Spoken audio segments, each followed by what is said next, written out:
ભાવનગર જિલ્લામાં જે ગંભીર બનાવ બનેલો છે એ સંદર્ભમાં અત્યાર સુધી 8 નાગરિકોના મોત થયેલા છે અને 31 નાગરિકો જિલ્લાની અલગ અલગ હોસ્પિટલોમાં સારવાર લઈ રહેલ છે.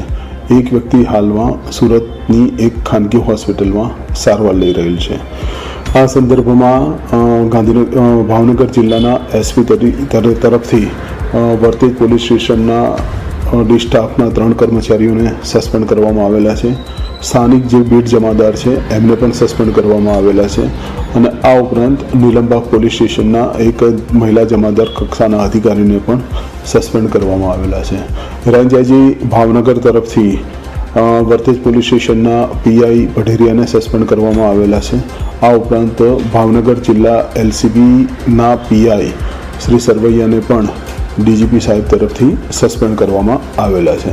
આ સંદર્ભમાં ભરતનગર પોલીસ સ્ટેશન ખાતે પણ અમોદ તપાસ શરૂ થયેલી છે અને વર્તેજ પોલીસ સ્ટેશન ખાતે પણ આ અમોદ દાખલ કરવામાં આવ્યું હતું.